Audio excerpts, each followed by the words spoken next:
Boa noite a todas e todos. Estamos ao vivo, mais uma noite de domingo, nesse 20 de setembro. Hoje recebendo a queridíssima amiga Carol Colombaroli, advogada, professora de Direito. Ela vai falar um pouco da biografia dela aqui para nós. Mas o tema de hoje, que o lugar de mulher, só para apresentar aqui para quem está vendo pela primeira vez, essa página Lugar de Mulher é a página das mulheres do Coletivo da Cultura, quase como um setorial de mulheres do Coletivo da Cultura. Então, é o Coletivo da Cultura tendo uma agenda para mulheres, uma agenda feminista, uma agenda que a gente atraia mulheres e mostre às mulheres que elas precisam estar na política. Então, o principal foco é esse. E nessa live desse domingo, a gente vai falar de um tema bastante espinhoso, bastante chato, mas bastante comum na nossa vida, infelizmente, que é a violência doméstica contra a mulher. Para isso, Carol está aqui, nós vamos falar um pouco dos mecanismos jurídicos, vamos falar um pouco dos mecanismos culturais aí que envolvem toda essa questão. Participem, vamos lá todas juntas, mais um lugar de empoderamento. Carol Colombaroli, boa noite, minha amiga querida. Boa noite, Mari. É uma felicidade gigantesca estar aqui com você, uma felicidade gigantesca poder participar dessa live, contribuir um pouco com esse tema que é extremamente importante e contribuir com as discussões desse coletivo que está assim, maravilhoso, fazendo um trabalho lindo e que eu tenho certeza que vai se dar muito bem nessa trajetória que está caminhando aí e que vai chegar muito bem no dia 15 de novembro. Bom, vou me apresentar, para quem não me conhece, talvez alguns de vocês me conheçam, outros não, então eu vou me apresentar. Eu sou a Carol Colombaroli, eu sou advogada, sou graduada em mestre pela Unesp, sou professora de Direito, atualmente estou no doutorado no ProLan da USP, e trabalhei durante muito tempo com questões de direito penal e gênero. Esse é um tema que para mim é muito caro, porque eu trabalhei durante muito tempo com isso. E sou, obviamente, uma militante política, uma militante dos direitos humanos, o pessoal de Franca, aí do Partido dos Trabalhadores, com certeza me conhece, e agora eu estou militando em Ribeirão. A gente muda de cidade, mas a militância não para nunca. Então, é muito louvável a ideia do coletivo e muito louvável a ideia do setorial, né, do lugar de mulher aí, do grupo, que é extremamente relevante, porque nós, mulheres, somos ainda uma minoria, muito minoria, dentro do âmbito político, e nós precisamos participar mais, porque, do contrário, os nossos anseios, as nossas necessidades, as nossas especificidades, a nossa forma de olhar o mundo não serão ouvidos, né? A gente não vai ter essa visibilidade. Então, nós precisamos ocupar esses espaços, nós precisamos estar nesses espaços. Então, é uma alegria muito grande estar aqui, mandar um salve para todo mundo que está assistindo e agradecer a Mariana pelo convite para falar aí desse tema que é espinhoso, mas é necessário, tá? Se ele não fosse um tema tão candente na nossa realidade, a gente não precisa... Eu quero que algum dia a gente não precise mais falar desse tema, não seja um problema tão candente na nossa sociedade, no Brasil, principalmente, na América Latina, como um todo. Mari, obrigada. Eu que agradeço, e já vamos direto ao assunto. Faz um resumo para a gente. Entre todas as violências que existem contra a mulher, e a gente já fez live aqui falando de violência obstétrica, conversamos bastante dessa violência patrimonial, né? Do salário serem tão díspares entre homens e mulheres exercendo o mesmo cargo. Conversamos com um monte de mulheres da saúde que são enfermeiras e como que a estrutura hospitalar é machista e o médico o homem é o superpoderoso e a enfermeira tem um salário super baixo. Então, entre todas as violências contra a mulher, conceitua para a gente o que é a violência doméstica. Mari, antes de começar a falar sobre o conceito de violência doméstica, eu acho legal a gente pegar a Convenção de Belém do Pará, que é a Convenção Interamericana para Prevenir, Punir e Erradicar a Violência contra a Mulher, né? E aí, quando ela fala de violência contra a mulher, ela fala que é qualquer conduta, qualquer ação ou conduta baseada no gênero que causa morte, dano, sofrimento físico, sexual ou psicológico à mulher, tanto no âmbito público quanto no âmbito privado, tá? E aí, isso compreende os maus tratos que a gente recebe, tanto no âmbito intra quanto no âmbito extradoméstico. Condutas agressivas que se veiculam em direção às mulheres pela nossa condição de sermos mulheres, é uma coisificação do sujeito, né? Quando a gente fala de violência contra a mulher, imediatamente, eu acho que isso é automático para todo mundo, nos vem à mente, inicialmente, a violência doméstica. Por que a gente fala de violência doméstica? Porque a imensa maioria dos episódios violentos contra as mulheres ocorre dentro da unidade doméstica, em situação de convivência ou matrimônio, tá? E aí a luta do movimento feminista vem se concentrar no combate a esse fenômeno específico por ele ser mais numeroso, tá? Que é a violência doméstica. Quando a gente pensa na legislação brasileira, a única violência contra a mulher que é objeto de uma legislação penal é a violência doméstica. No contexto doméstico e intrafamiliar.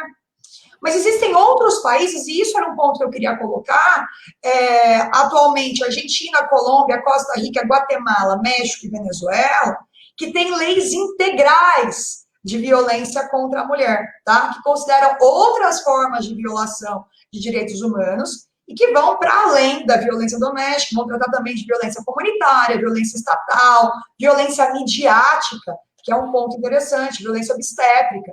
Então, quando a gente pensa nessas medidas de proteção em favor das mulheres, no Brasil, a gente está trabalhando com o uso da violência doméstica e intrafamiliar, tá? O que é considerado violência doméstica? Quando eu falo de violência doméstica, eu estou falando do quê, tá? Da violência que ocorre dentro do ambiente familiar ou dentro de um ambiente afetivo, pode ser um namorado, não necessariamente o marido, tá? Pode ser o namorado, o marido, o ex-marido, o companheiro, mas também pode ser o pai, pode ser o irmão, tá? Que agride essa mulher movido por um sentimento de posse sobre a sua vida e sobre as suas escolhas. Quando a gente fala de violência doméstica no contexto da Lei Maria da Penha, eles falam de relação íntima de afeto, que não se restringe às relações amorosas, tá? Então, o agressor pode ser padrasto, madrasta, sogro, sogra, cunhado, agregado, tá? Desde que a vítima seja uma mulher, em qualquer idade ou classe social, tá? E aí a identidade de gênero, a jurisprudência tem reconhecido que a identidade de gênero não se restringe às mulheres que nasceram mulheres, mas também às pessoas transexuais, as transmulheres também são objeto de proteção dessa lei.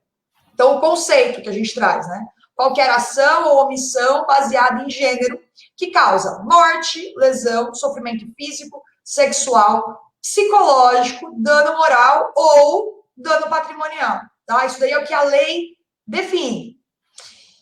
Porque quando a gente pensa em violência doméstica, a gente sempre pensa em olho roxo, corpo roxo, porrada, agressão física, tá? Mas nós também temos outros tipos de agressão, de violência doméstica contra as mulheres que não deixam marcas físicas evidentes. Por exemplo, a violência psicológica, né? Que é muito comum e ela é concomitante. Difícil a gente pensar numa situação de violência doméstica sem que haja violência psicológica, tá? Não parte para agressão direta, muitas vezes ela é anterior, e a gente não consegue identificar essa violência psicológica, porque ela é tão presente em vários relacionamentos que ela é, de certa forma, normalizada, né? Que é a crítica contínua, a desvalorização, desconsiderar qualquer opinião ou decisão da mulher, mas também xingar, humilhar, ameaçar, amedrontar, debochar publicamente, diminuir a autoestima, Tentar fazer essa mulher achar que ela tá louca, tá? Fazer ela ficar confusa e achar que ela tá louca. Controlar o que faz. Quando sai, com quem vai, aonde vai, que roupa usa, tá? Usar os filhos para fazer chantagem são alguns exemplos de violência psicológica, tá? Que a gente não consegue, muitas vezes, identificar de cara, porque ela é normalizada em diversos relacionamentos e muitas vezes ela acontece antes da agressão física propriamente dita e desde o início do relacionamento. Eu tenho também a violência sexual, além da violência física, violência psicológica, eu tenho a violência sexual, que é quando o companheiro força essa mulher a ter relações sexuais quando ela não tem condições de consentir, quando ela está dormindo e tal, ou quando ela simplesmente não quer. E aí a gente ainda tem arraigado na sociedade de que é obrigação matrimonial. E tão arraigado que até o Código de 2002 realmente era obrigação matrimonial, era obrigação conjugal.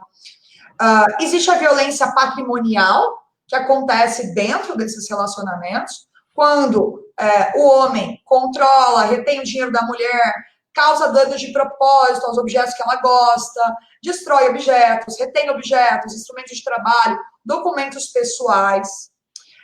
E a violência moral. A violência moral, ela se diferencia da psicológica porque ela é feita para fora, ela é feita para com outras pessoas. Então, eu faço comentários ofensivos na frente de estranhos ou conhecidos, eu humilho publicamente, eu exponho a vida íntima do casal para outras pessoas, eu acuso publicamente essa mulher de ser uma promíscua ou de cometer outros atos, invento história, fala mal da mulher para os outros, com o intuito de diminuí-la perante amigos e parentes. Quando a gente pega e olha para esse quadro geral, acredito que todo mundo, ou quase todo mundo aqui, vai pensar que ou viveu, ou conhece alguém que viveu situações de violência doméstica.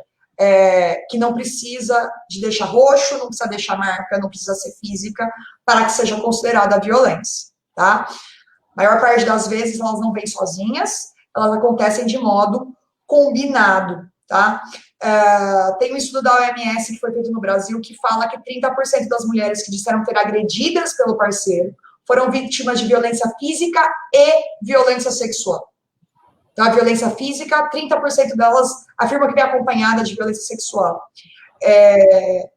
E aí, isso é interessante porque a violência física e sexual são mais evidentes, né? A gente consegue visualizar as duas mais. Mas se a gente parar para pensar, a gente vai ver que a violência psicológica, a violência moral e a violência patrimonial estão tão ou mais presentes, mas que são mais difíceis de ser percebidas, porque a nossa sociedade ainda, apesar de 14 anos da Lei Maria da Penha, a gente ainda não entendeu isso como violência doméstica. Exato, tudo isso que você falou, exceto a física, que do olho roxo mesmo, de ter que ir no ML fazer o exame, todas as outras são muito naturalizadas, né? A mulher vítima de uma violência sexual do marido, por exemplo, dificilmente vai chegar a contar isso para alguém algum dia. O nível de subnotificação deve ser absurdo. Então, e a violência psicológica, moral, ela é muito bem aceita. As próprias mulheres, né, na sua vivência e de reprodução do machismo, aceitam e reproduzem, e também muito comum, né, o homem falar mal da ex-mulher, né, na questão moral e da violência moral, e as outras mulheres não só concordarem, como engrossarem esse coro. Então, me parece um problema muito social que a lei tentou resolver juridicamente. Você acha que houve algum sucesso nessa judicialização para a mulher? Mariana, eu acho que sim, mas de outro lado, eu acho que essa situação é muito problemática. E eu tenho uma postura que não é uma postura comum, tá? Você dificilmente vai ver pessoas falando que discordam de pontos da Lei Maria da Penha. E eu vou explicar por quê, o que ela muda, né? A Lei Maria da Penha, ela estabelece que todo caso de violência doméstica intrafamiliar é crime, que deve ser apurado através de inquérito policial e remetido ao Ministério Público. A lei fala que esses crimes têm que ser julgados em juizados especiais de violência doméstica contra a mulher. E é interessante porque esses juizados especiais, eles resolveriam também todas as questões de direito de família. Então, a mulher que foi vítima de violência, o divórcio dela vai ser feito nesse mesmo âmbito, a questão da guarda dos filhos, a questão de pensão alimentícia, a questão de divisão, de partilha dos bens, tudo seria feito dentro desse mesmo âmbito, e não nas varas criminais. O que acontece? Praticamente não existe. Eu tenho isso em algumas capitais. Um ponto que foi interessante, e agora eu vi esses dias passando, que vai passar na sessão da tarde, vai repetir a novela que deu origem ao... foi um estopim, né, que trouxe a público, e a gente tem que entender que as novelas, elas têm esse papel, muitas vezes, de trazer a público questões que estavam ali guardadas, escondidas, né, que é a novela Mulheres Apaixonadas, que se criticava muito a questão de o agressor poder ter uma pena, a substituição, né, por uma pena restritiva de direitos, ou então mesmo transação penal. E aí a Lei Maria da Penha proíbe os institutos da transação penal e suspensão condicional do processo, e amplia a pena para até 3 anos de prisão. E aí fala assim, e aí é que está o grande ponto, para mim é o ponto de maior importância da lei, que seria o encaminhamento das mulheres em situação de violência doméstica e dos seus dependentes a programas de serviço de proteção e de assistência social. E aí eu tenho uma série de questões em relação a isso. Quando a gente pensa na Lei Maria da Penha, e ela é importante para dar visibilidade a esse tema, para explicar para a sociedade que violência doméstica não é normal, violência doméstica não é aceitável, em briga de marido e mulher se mete a colher, sim. Então, esse ponto é um problema de violência que era reservado ao âmbito privado, ele passa para o debate público, e nesse ponto eu acho que a Lei Maria da Penha avança muito em relação à discussão, em relação ao debate.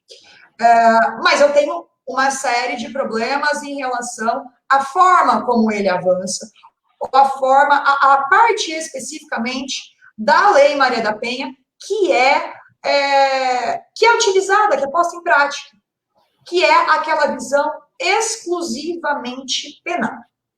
Então, eu quero criminalizar condutas, que é um déficit democrático, um déficit de discussão da sociedade brasileira. A gente tem uma ideia errada de que criminalizar condutas resolveria o problema, quando, na verdade, isso não passa de uma resposta meramente simbólica a uma questão que tem raízes muito mais profundas.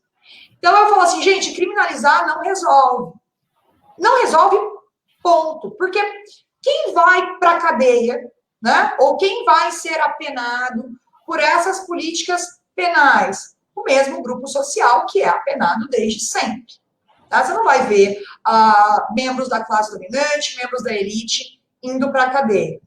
Segundo, não existe reabilitação ou ressocialização, né, no cárcere. A gente não pode falar que o sistema penal, o sistema de justiça criminal ressocializa ninguém. O terceiro ponto, a mulher não é empoderada pela Lei Maria da Penha. Eu posso ir à delegacia, mas aí eu saio do jugo, né, ou da proteção da família, do homem família, e passo para a proteção do homem-estado. Né? O Estado como uma figura masculina que vai me proteger de um outro agressor, ao invés de me empoderar. Por que os programas de atendimento social, de empoderamento econômico, de atendimento psicológico não são garantidos por políticas públicas para essas mulheres? Eu me restringo única e exclusivamente à esfera de atuação penal. E mais grave, tá? Que é uma crítica que eu faço muito, que é a questão de se tornar ação penal pública incondicionada. Para quem não sabe, para quem não é no direito, tá? Existem 2 tipos de ação, basicamente, né? 3 tipos de ação. Ação penal privada, que só segue se você for lá contratar um advogado, fizer uma queixa-crime. A ação penal pública condicionada à representação, que é nos casos, por exemplo, de lesão corporal. é uma ação penal pública condicionada à representação. O Ministério Público só vai dar seguimento ao processo se eu, vítima, solicitar, for até o Ministério Público me manifestar falando que eu quero que dê seguimento ao processo crime. E a grande maioria das ações do direito brasileiro são públicas incondicionadas, ou seja, o Ministério Público fica sabendo do crime, segue o crime. O que eu estou querendo dizer é o seguinte: se eu, Carol, for vítima de uma agressão do meu vizinho, que não tem nenhuma relação comigo, só vai seguir a ação se eu for até a delegacia e falar, eu quero que prossiga com a ação. Falando em termos bem leigos, tá? Inicialmente, era assim, a ação penal em relação à violência doméstica e familiar, ela era desse jeito. E aí foi, no julgamento do Supremo Tribunal Federal, passou-se a dizer que, a partir do momento que a mulher deu queixa na delegacia, ela não pode mais retirar a queixa. E o agressor necessariamente vai ser processado. Tem uma razão. Porque a mulher vai lá, dá a queixa e tira a queixa. Mas quando eu transformo isso em ação penal pública incondicional, o que eu estou falando? Que a mulher não tem autonomia para decidir se ela quer que eu siga se ela quer seguir com o processo ou não. Ela pode verificar que aquele processo vai ser inefetivo em resolver o problema dela. E muitas vezes ele vai, porque o Estado não dá outros aparatos. Tem as medidas protetivas. E que garantia que eu tenho de que ele não vai furar essa medida protetiva? Não tenho garantias. Então, ela pode olhar e falar assim, olha, eu não quero seguir com o processo porque eu me separei por N motivos. Eu não quero porque eu tenho autonomia. E ele retira a autonomia das mulheres. Então, eu sempre tenho uma crise, né?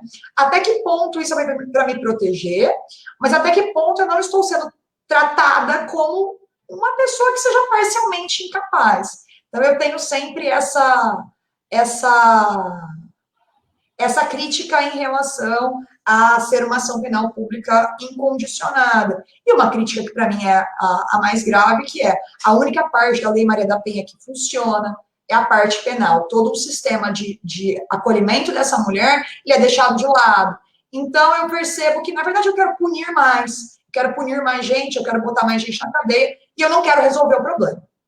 Tá? Então, essa é a minha grande preocupação em relação à violência doméstica, Mara. Exatamente, porque quando a gente vê a Lei Maria da Penha, ela é muito bonita, né? Todas as medidas protetivas e a questão dos agressores passarem por cursos, isso nunca existiu em todos esses anos da Lei Maria da Penha. A gente só vê mesmo a parte penal, que funciona muito mal, porque eu já cansei de ver casos assim, de juiz não dar a medida protetiva e a mulher morrer naquela madrugada, ou dá e o cara ficar com raiva e morrer na madrugada também, porque não há um controle. A gente que acompanha os casos de Franca, que é muito grande, de violência doméstica, vê que as medidas protetivas, elas são muito, como eu posso dizer, né, falsas, assim, elas são do mundo das ideias, elas não são aplicáveis. Fala para a gente algumas das medidas protetivas que poderiam ser muito úteis e que a maioria das pessoas acho que nem sabe que existe. Bom, uma das medidas protetivas que eu acho que é fundamental é a determinação de afastamento do lar, tá? Determinação de afastamento do agressor do lar. E eu teria que fazer isso, ela deveria funcionar, tá? E, inicialmente, ela funciona. Inicialmente, eu posso dizer que ela funciona. A polícia vai lá e afasta ele do lar tal, e proíbe ele de chegar perto. E aí fica a pergunta, né? O que me garante que ele não vai voltar? Eu acabo atendendo algumas mulheres por conta de... E aí sempre pro bono, tá, gente? Eu acabo aconselhando sempre pro bono muitas mulheres que foram vítimas de agressão e vítimas de violência doméstica. E a principal dificuldade tudo bem, a polícia foi lá, tal, no dia, ele parou. Mas no dia seguinte, ele voltou para a porta da minha casa. No dia seguinte, ele estava na porta da escola dos meus filhos. E aí eu não vi exatamente quem comentou, mas é isso, né? Quem tem que mudar toda a rotina de vida é a mulher. Ela tem que mudar toda a rotina de vida dela, porque ela tem um agressor aí, e esse agressor vai persegui-la, e eu não tenho aí o poder público com instrumentos efetivos de impedir isso. Impedir de chegar perto dos familiares, das testemunhas, fixando um limite mínimo aí de distância, é uma das conhecidas. Impedir de frequentar determinados lugares a fim de preservar a integridade física e psicológica. Um ponto muito importante que é a suspensão do posse ou restrição do porte de armas, porque é absurdo o número de agentes da segurança pública que agridem as suas companheiras, tá? Então, esse é um ponto, inclusive tem uma menina que foi me orientando na graduação, que está fazendo um mestrado exatamente sobre isso, sobre agentes de segurança pública que, portando armas e as agressões que eles cometem contra as suas companheiras. Eu tenho a restrição ou suspensão de visita aos filhos, né? Desde que ouvi da equipe de atendimento multidisciplinar, e a prestação de alimentos provisórios. É o seguinte, antes mesmo de ter uma ação, antes mesmo de ter um processo, se essa mulher não consegue se sustentar sozinha, eu já vou pedir alimentos provisórios, e esse cara vai ter que começar a pagar. Então, esse é um ponto. Às vezes a pessoa está preocupada, como é que eu vou viver? Pede alimentos provisórios, é uma das medidas protetivas previstas no artigo 22. Além disso, eles deveriam encaminhar ofendidos e os dependentes a programa oficial e comunitário de proteção e atendimento. Afastar o agressor. A polícia tem que ir na casa, tira o agressor e depois leva a ofendida e os dependentes, tá? E aí, o afastamento da ofendida do lar sem prejuízo de guarda dos filhos, bens, alimentos, determinação de separação de corpos.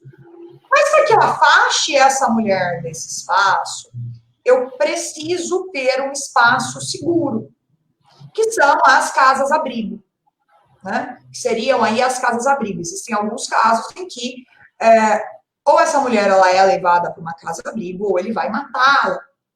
Qual que é o problema disso? O problema disso é que os municípios não têm vaga em casa-abrigo, não chega nem perto do número de vagas necessárias.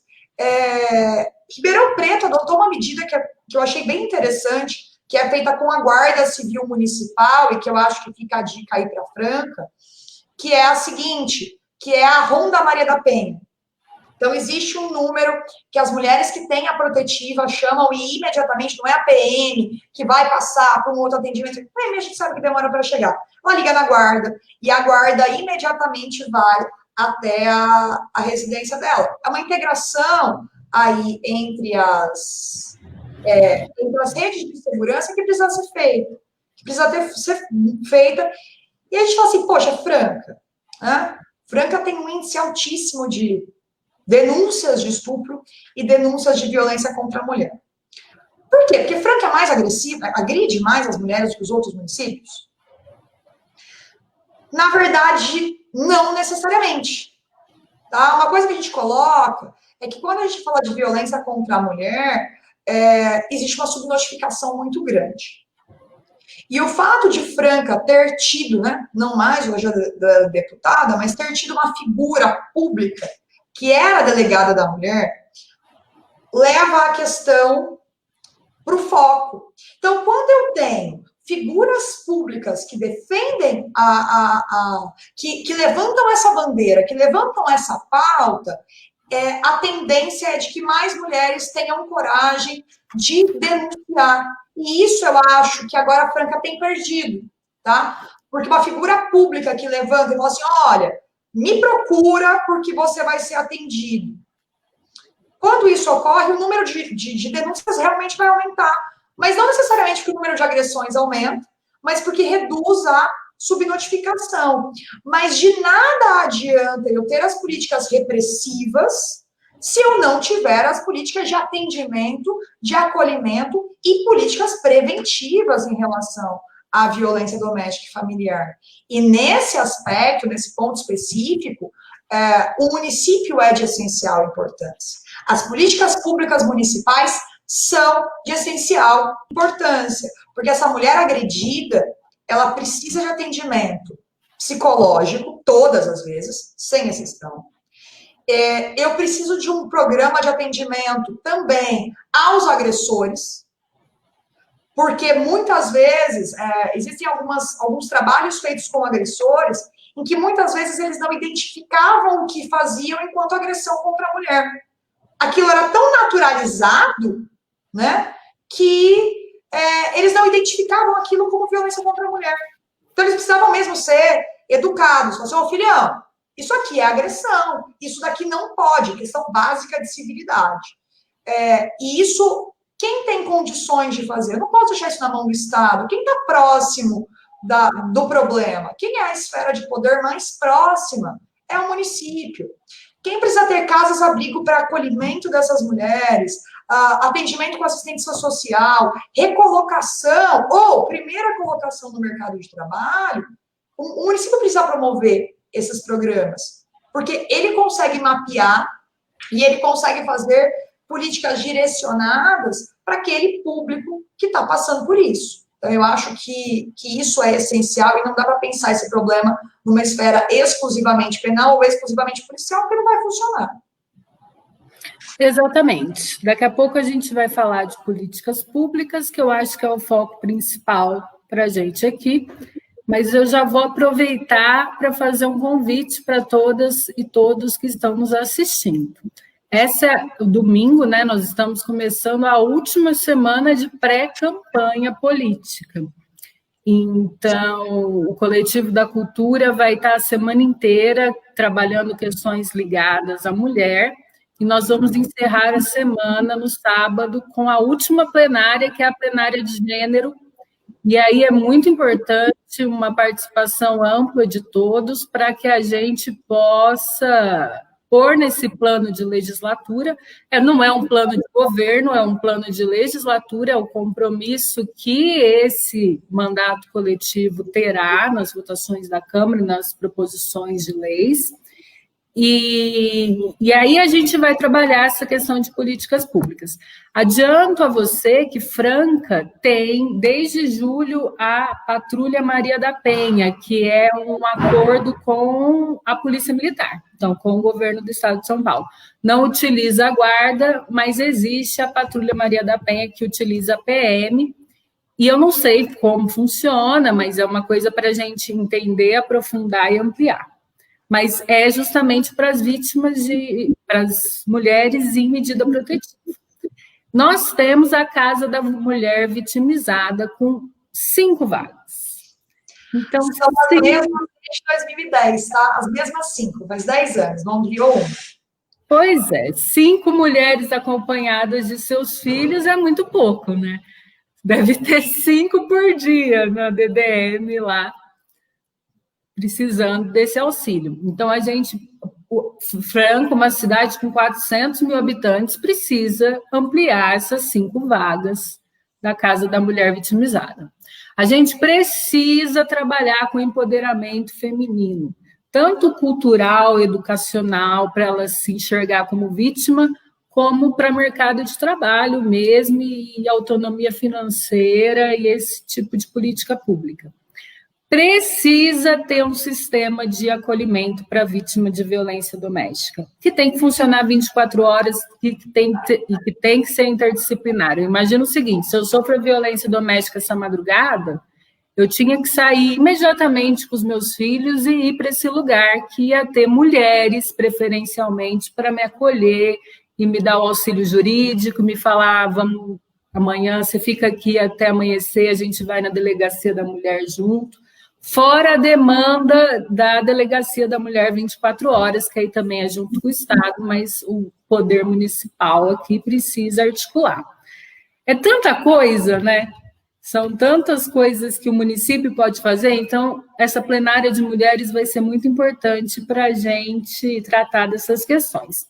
Mas aí a gente volta para a Lei Maria da Penha. Ela só funciona a parte mais fácil para o Estado pôr em prática, que é o encarceramento, e, como você disse, direcionado, né? Continuam sendo os homens pretos e pobres a maioria dos presos também por violência doméstica. As medidas protetivas não funcionam. Então, para a gente falar um pouco com as mulheres sobre essa violência e sobre como elas podem quebrar essa violência, a gente precisava explicar o ciclo da violência doméstica. E eu queria que você falasse um pouco sobre isso. Tá. Então, Mariana, na verdade, quando a gente pensa em ciclo... Ai, eu estou perdida aqui nessa câmera. Quando a gente pensa em ciclo da violência doméstica, ela nunca começa só... Ela nunca começa com a agressão física, né? Ela não começa com a agressão física. A pessoa estava tudo bem, ela me respeitava, eu era respeitada enquanto ser humano, ela me bate. Não é dessa forma, tá? Então, quando eu penso em violência doméstica, ela geralmente vai começar daquelas formas mais sutis e mais difíceis a gente perceber.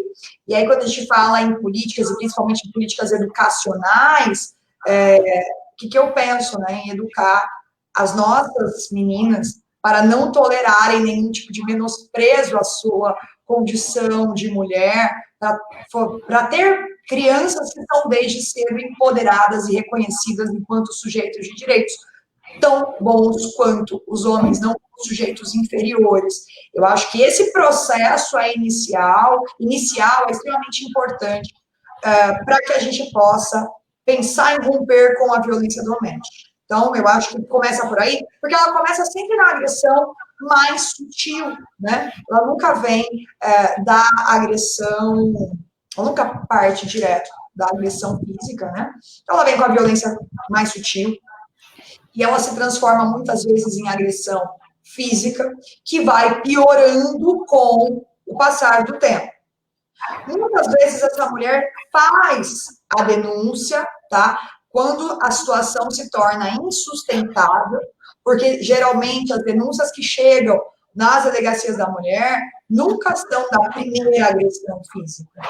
Porque é sempre um processo de, olha, eu fiz, mas desculpa, eu perdi a cabeça, eu vou mudar, isso não vai acontecer de novo. E aí fica um tempo, ele dócil, tá? Ele agrada a mulher, e aí ela fala, não vou denunciar, e essa violência não, ela se repete, né? Ela vem de novo. E aí ela vai surgir de novo, cada vez mais grave. E a mulher dificilmente vai para a delegacia na primeira agressão física. Ela ocorre depois de uma série de agressões e quando elas se tornam bastante graves. É raro você ver uma mulher que foi na DDM porque ela deu um chacoalhão. Normalmente ela chega lá bem machucada, né? Muitas vezes, ainda que depois dessa denúncia, quando ela percebe que aquilo não vai resolver, e de outro lado, eu geralmente vou ter um ex-companheiro, né, no momento ex-companheiro, falando que está arrependido, que quer voltar, que ela é o amor da vida dele e tal, e ela não vê efetividade nas políticas públicas que deveriam ser efetivas, ela acaba voltando com o companheiro mesmo depois da denúncia. E nesse ciclo, continua-se aí, e muitas vezes a gente chega no quadro de feminicídio, né? De que ela é tão propriedade dele que ele pode acabar com a vida dela. Então, se eu não tenho algo que quebre esse ciclo, se eu não tenho algo, uma estrutura que permita a essa mulher sair dessa situação, ela muitas vezes acaba retornando. Porque tem um outro problema, né, Mariana? Nós, mulheres, somos criadas, por mais por mais empoderadas que sejamos, né? Nós somos criadas para ter um relacionamento. Não ter um relacionamento é sinal de fracasso de vida. Quantas vezes eu olho e falo assim, gente, eu trabalho, eu vou na universidade, eu advogo, eu estou fazendo um doutorado. E as pessoas olham e falam assim, nossa, mas coitada, você não tem alguém. Aí eu olho e falo assim, olha pra minha vida. E aí, coitada, como se, assim, eu fosse uma mulher fracassada, uma pessoa... Eu fosse menos mulher, né? Eu fosse uma mulher frustrada por não ter alguém Então, também esse fator do familismo que incide sobre a mulher, esse fator essa pressão social familiar, mas muitas vezes não é só familiar, tá? De uma sociedade dita de pessoas esclarecidas que exercem uma pressão para que você tenha um marido, para que você tenha filhos, para que você tenha um relacionamento. Então, muitas vezes não ter um relacionamento, ser divorciada ou estar solteira, estar sem ninguém, é um fardo psicológico e social muito grande. Então, quando eu penso em não iniciar ou em quebrar esse ciclo, você fala assim, poxa, existem mulheres profissionalmente bem-sucedidas que se submetem à violência doméstica, porque a gente sempre pensa, ela volta porque ela não tem condições financeiras, mas às vezes ela tem. E por que ela volta? Porque a gente tem um processo cruel, que é o de colocar a mulher que não tem um relacionamento como uma fracassada, como um completo fracasso de vida. Então, ficou para a titia. Então, enquanto o cara é o solteirão, e é o bom vivant, enquanto isso é visto até de uma forma positiva, no caso dos homens, uma mulher de 40 anos que não tem marido, não tem filhos, ela é uma infeliz, ela é amarga. Eu ia falar outra expressão, mas pelo horário da live, eu não sei se tem menores assistindo, não vou me limitar a não dizer, mas vocês sabem do que eu estou falando. Então, todas essas questões, elas não podem ser ignoradas quando eu penso em por que as mulheres se submetem à violência doméstica. Ainda está muito presente, inclusive no âmbito dos profissionais de segurança pública, de que a mulher volta com o parceiro porque ela gosta de apanhar. Está muito presente, inclusive dentre os profissionais da segurança. Inclusive, gente dentro da delegacia da mulher, de defesa da mulher. Inclusive entre outras mulheres. E é uma visão falaciosa, é uma visão equivocada, porque ninguém gosta de ser vítima de violência. É que muitas vezes as pressões que eu tenho são tão grandes que não me permitem visibilizar uma outra saída. Por isso que eu sempre falo que o acompanhamento psicológico é tão importante. E as discussões que nós temos, o apoio de outras mulheres, também é muito importante. Eu ter outras mulheres que me falam assim, olha, você não precisa de ninguém. A gente tem sempre aquela parada assim, você largou dele, mas você vai encontrar alguém. Não, você não precisa de alguém. Porque existem mulheres que entram em ciclos de relacionamentos diferentes e elas são vítimas de violência em todos eles. E aí, quando eu falo assim, você não precisa, você não é um ser incompleto, você pode encontrar alguém ou você pode não encontrar alguém. Isso não te faz mais bem-sucedido ou menos bem-sucedida do que outras pessoas. Isso é empoderamento feminino. Quando eu crio as nossas crianças para entender o que é violência, entender de onde vem a violência psicológica, que ela não deve ser aceita em hipótese alguma, esse ciclo não tem a chance de começar. Eu fico muito feliz quando eu vejo meninas de 15 anos que falam assim, meu namorado falou que eu não ia sair com essa roupa, eu dei o pé na bunda dele. Opa, quer dizer que nós estamos fazendo uma coisa que está funcionando, tá? Que eu não tolero nenhum tipo de... que eu não tolero tipos de controle, porque homens não são donos das nossas vidas. Eu acho que esse aspecto é um aspecto importante para ser considerado. Agora, quando a violência já acontece, se eu não tiver uma política pública efetiva de acolhimento dessa mulher, mais do que uma política criminal, eu não consigo romper esse ciclo. Se eu não ofereço apoio social, apoio para reinserção no mercado, apoio psicológico para que essa mulher entenda por que ela está passando isso e passe a se compreender enquanto um ser humano que não merece ser vítima de violência, se eu não tiver isso, esse ciclo não vai ser quebrado, eu posso prender a pessoa quantas vezes eu quiser. Sim, isso é um fato que tem que ficar claro. É até polêmico você falar contra o encarceramento, porque até parte da esquerda quer muito prisão para todo mundo, né? Mas, gente, a cadeia é o último lugar que vai ressocializar alguém, se a gente estiver pensando na ressocialização. Se for vingança, tudo bem mandar para a cadeia, porque realmente é um lugar desumano, onde a pessoa perde a dignidade, a humanidade, é vingança para quem está de fora. Então, se for por vingança, faz sentido, mas não acredito que a sociedade, talvez a sociedade queira vingança, mas eu não acredito que a legislação penal e processual penal esteja buscando a vingança, ela está buscando a reinserção desse agressor na sociedade, dessa pessoa aí.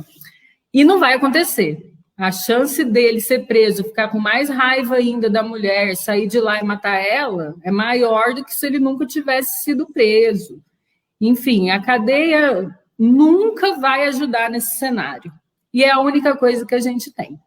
Então, é preciso que a sociedade comece a ter um pouco de clareza do quanto o sistema penal brasileiro é falso, ele serve a interesses, e que a gente pare de votar em candidatos que se utilizam assim dessas propostas de polícia na rua e arma na população, arma para as mulheres para ter hominicídio em vez de feminicídio.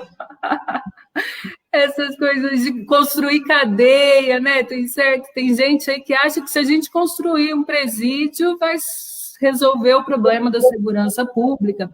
Quando a questão é de educação e de cultura, e eu não sei quantos anos vai demorar para isso mudar, quantos séculos vai demorar para isso mudar. Essa naturalização da violência contra a mulher, essa questão que a gente já falou hoje, que você falou que em briga de marido e mulher se mete a colher, sim, mas você sabe que essa é a opinião da minoria. Eu falo isso para todo mundo, eu preciso procurar para achar de onde é, mas eu acho que eu vi no Catraca Livre, em algum desses sites. Foi feito nos Estados Unidos. Eram 2 atores fingindo que ser um casal dentro de um elevador. Aí eles começam a brigar. Primeiro o cara xinga ela, tal, e a pessoa que está lá no elevador fica olhando com aquela cara de elevador, né? Finge que não é com ela. Depois o cara chega a pegar nos braços assim da mulher, também ninguém fala nada. Chega a pegar no pescoço. E fizeram isso umas 30 vezes e ninguém se manifestava. Num elevador de quanto? Sei lá, 1 metro quadrado. Você lá vendo uma violência doméstica acontecer, primeiro verbal, depois física. Só teve uma mulher que interrompeu e falou: moça, você está precisando de alguma coisa? Tipo assim, é óbvio que a moça está precisando de alguma coisa. Então...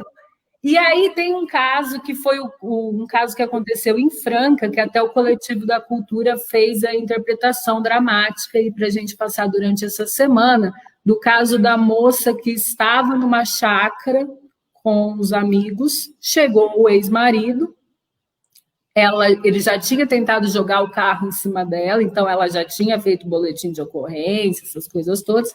Chegou o ex-marido na casa da chácara e ela falou: vou embora. Aí os amigos, que estavam bêbados, sei lá, falaram: não, fica aí de boa, aí tá cheio de gente na chácara, não vai acontecer nada. Ela ficou, deu uma meia hora, ele foi no carro, pegou uma faca e deu 50 facadas nela na frente de todo mundo. Todo mundo saiu correndo na chácara.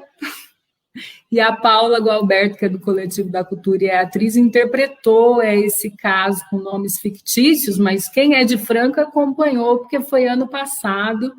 E foi isso, Carol. Então, é tão naturalizado que você está numa festa, numa chácara, chega o cara que jogou o carro em cima da sua amiga, tentou matar ela, não aceita, já fez um monte de ameaça, não aceita o fim do término, e ele continua na festinha. Ninguém para a festa e fala: sai porque você não é bem-vindo. Ninguém falou: vai embora porque é perigoso. Todo mundo falou: fica que a gente está aqui. Mas o que mais espanta, e eu até conversei com o Carlos sobre isso hoje à tarde, é como que as pessoas lá da festa não se incomodam com a presença de uma pessoa dessa. Sabe? Tentou matar sua amiga. E todo mundo continuou normal, fingindo com aquela cara de paisagem que não estava nada acontecendo, tratando ele bem e tudo mais. Até que ele pegou a faca e começou a esfaquear ela sem parar, e ninguém foi lá para segurar. As pessoas saíram correndo, segundo as testemunhas. Então, é a questão da naturalização, sabe? É tão normal o cara tentar matar a mulher que tudo bem, né? Ele tentou matar a mulher, mas está aqui na festa com a gente. Ou ele bateu na namorada, mas aí é nosso amigo, está aqui no grupinho. Como é que a própria sociedade não dá um basta nisso, né? Não fala, nós não vamos mais aceitar. Se tentou matar a sua esposa, saia da chácara enquanto a sua esposa estiver na chácara. Que não teria acontecido esse feminicídio se a sociedade tivesse colocado ali. Na hora de defender, eu nem falo nada, porque o cara é doido com a arma na mão, não ia ser a gente que ia lá segurar ele para ser esfaqueado também, né? Mas e o antes? Por que ninguém agiu antes ali, de falar, de tirar ele dali, ou de, sabe? É a naturalização, é normal o cara bater na esposa, né? A violência sexual num casamento, como a gente conversou, nunca vai ser castigada. Nem acha que, exatamente, nem acha que é violência. Falou de estupro, a pessoa fica até assustada. As mulheres que estão ouvindo isso estão assustadas agora.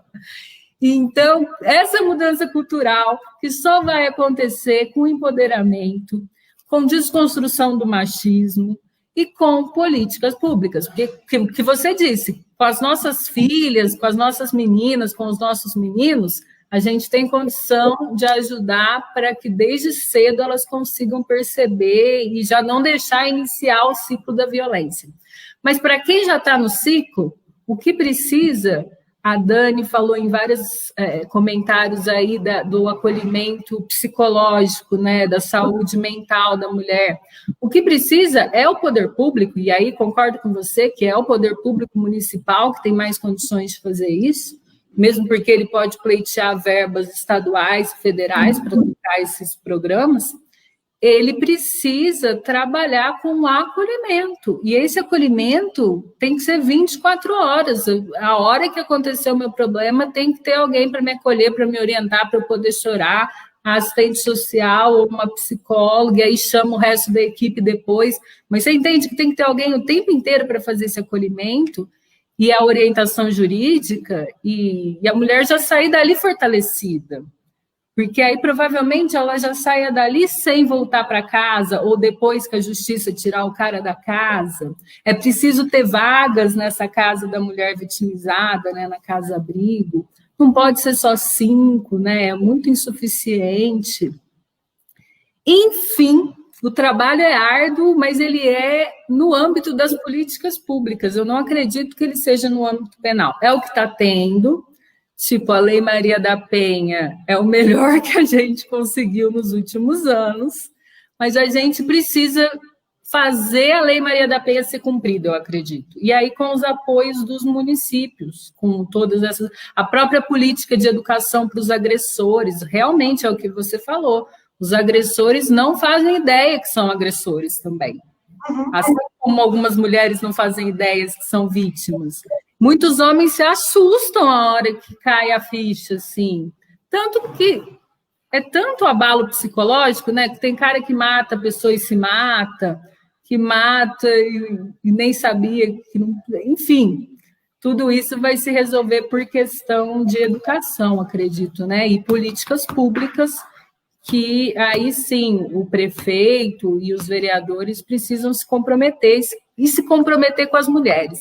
E eu acredito que isso só vai acontecer com mais mulheres no poder, sem dúvida nenhuma. Com mais mulheres secretárias, com mais mulheres vereadoras, com mais mulheres nos âmbitos de poder e nas posições de poder. Nos próprios nos órgãos da justiça, né, a gente tem mais delegadas, mais promotoras, mais juízas. Quando isso acontecer, pode ser que comece um pouco a mudar. Está todo mundo falando do tempo, que para mim falta só 5 minutos. Está sendo tolhida, Mariana. Oi? A nossa conversa está sendo tolhida, porque está muito boa, se deixar a gente conversar para sempre. Então, né, a gente desliga a live e continua conversando. Mas todo mundo participou, agradecemos demais a todos. Depois a gente vai ler o comentário de todo mundo aí. E a gente vai terminar com algumas perguntas que eu faço todas as vezes. Deixa eu só falar de um comentário do Fábio aqui.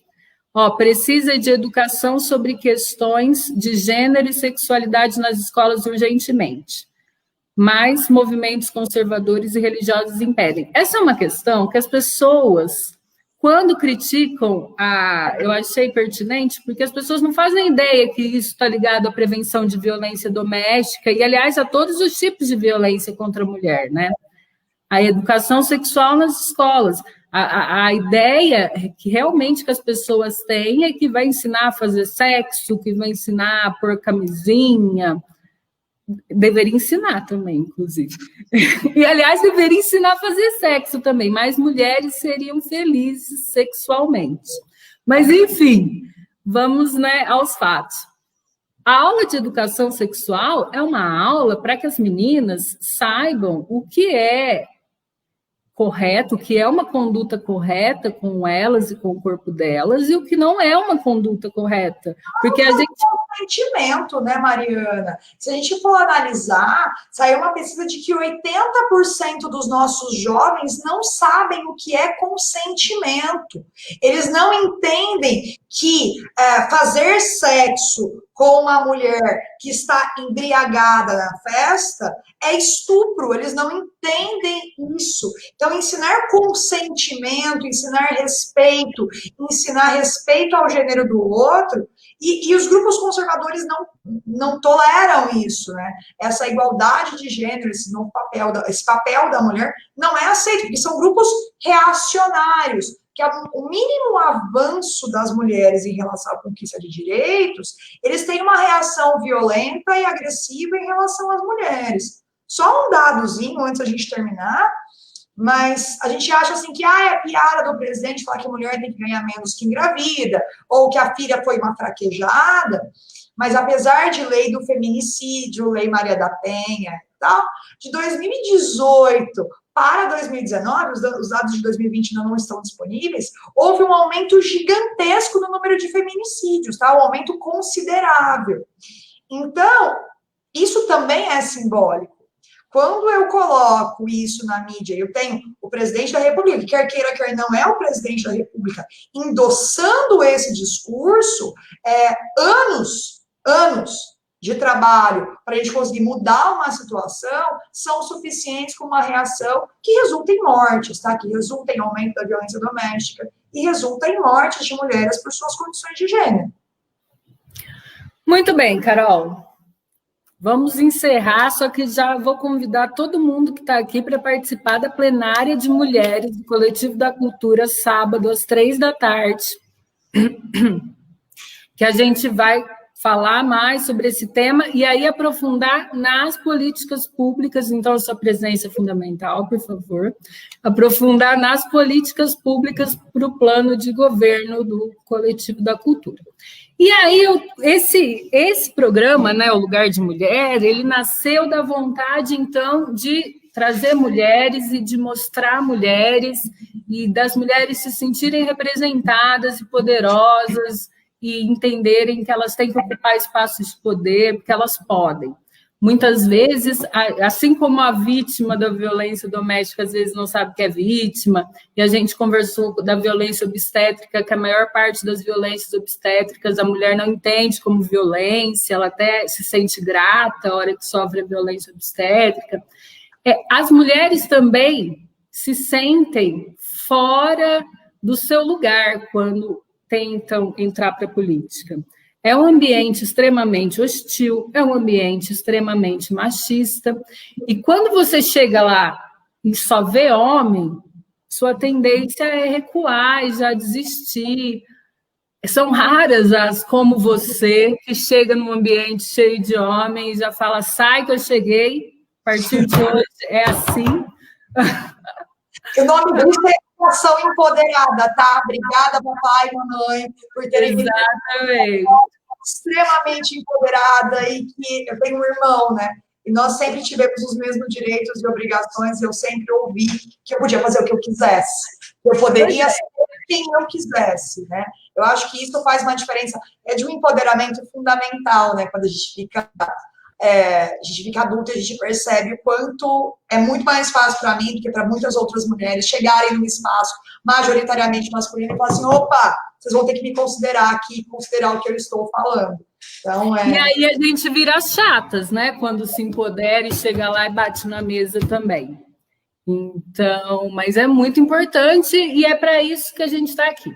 Então, todo final de programa, além de eu conversar com uma grande mulher, para mostrar aí que tudo é possível, veja, Carol, você também vai falar grandes mulheres que te inspiraram. Me fala uma grande mulher da história que te inspirou, que mudou sua vida e por quê?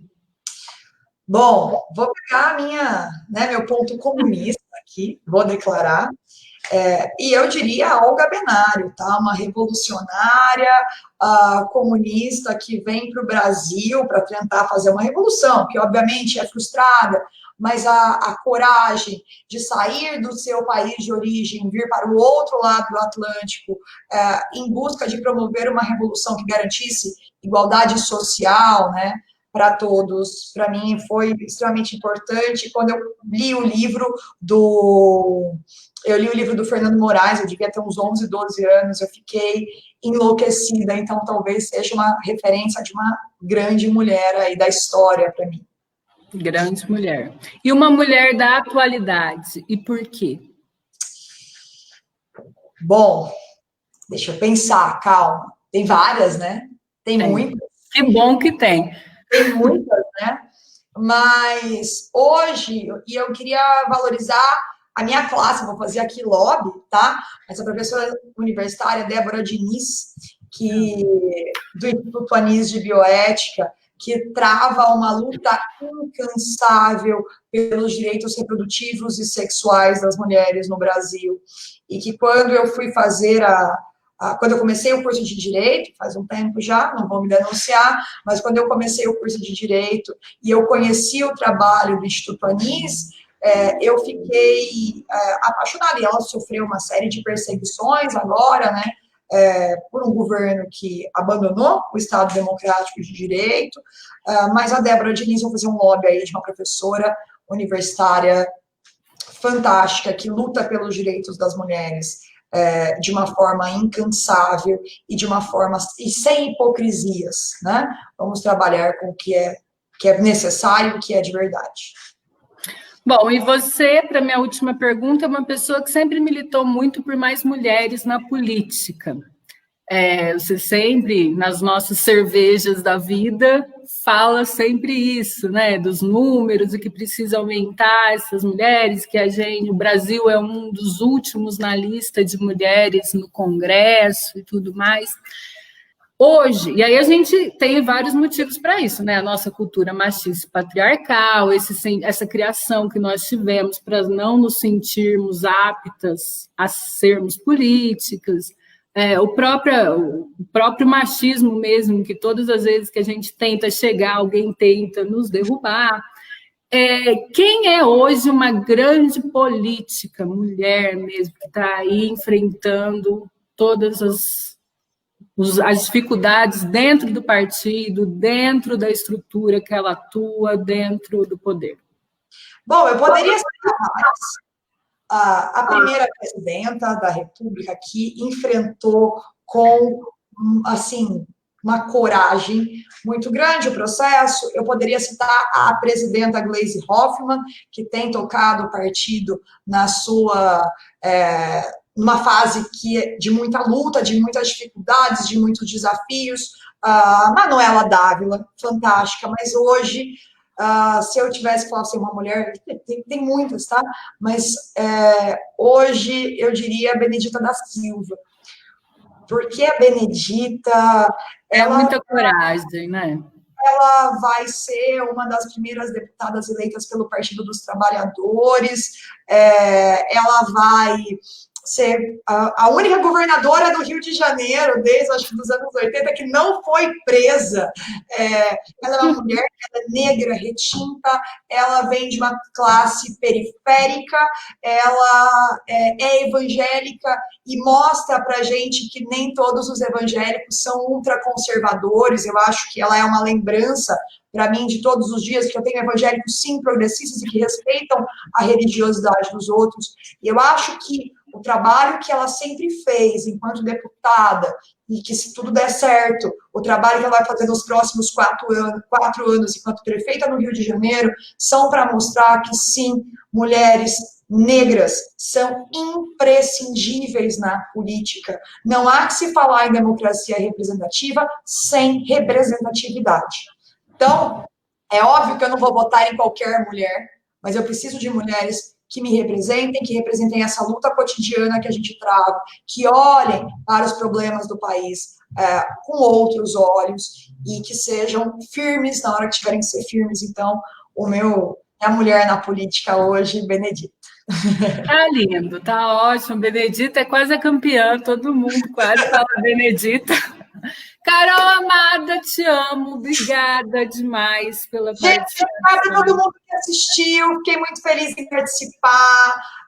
Parabéns coletivos, vocês estão fazendo um trabalho lindo. Eu falo isso para todo mundo, que é assim, uma pré-campanha maravilhosa, que vai se tornar uma campanha mais bonita ainda, que vai ser uma campanha vitoriosa, porque Franca precisa disso. Precisa de uma nova forma de pensar a política, precisa de gente disposta, precisa de gente diversa, precisa de gente jovem e de gente progressista, tá? É isso que nós precisamos. Franca precisa trazer uma cara nova para a política, uma cidade que tem todos os potenciais, mas potenciais muito mal explorados, porque ela continua nas mãos de uma elite branca, conservadora, masculina, e todas essas coisas que já não cabem mais na atualidade. Precisamos de renovar essa Câmara de Franca. E o coletivo é realmente coletivo, hein? É para todo mundo que estiver assistindo, que se sentir à vontade, quiser participar, a opinião de todo mundo. É uma construção conjunta mesmo, por isso que a gente fez plenária para vários eixos. A última, de novo, convido vocês à plenária de mulheres, sábado, às 15h. É uma construção coletiva. Então, quando a gente vai explicar sobre o coletivo, a gente não fala assim, olha, a proposta do coletivo é essa, acabou. A gente fala, a proposta que o coletivo tem hoje, no momento, é essa, a estrutura é essa, mas ela está em construção.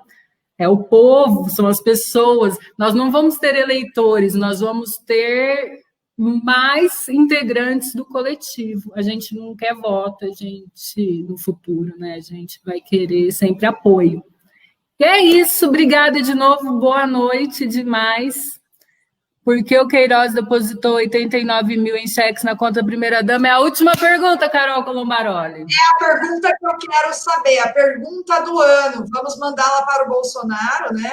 Para a gente poder descobrir porque que o Queiroz depositou 89 mil reais na conta da Michelle, que é a pergunta que não quer calar. Com essa dúvida a gente vai encerrar. Boa noite a todos e bom finalzinho de domingo. Até, boa noite. Tchau, tchau.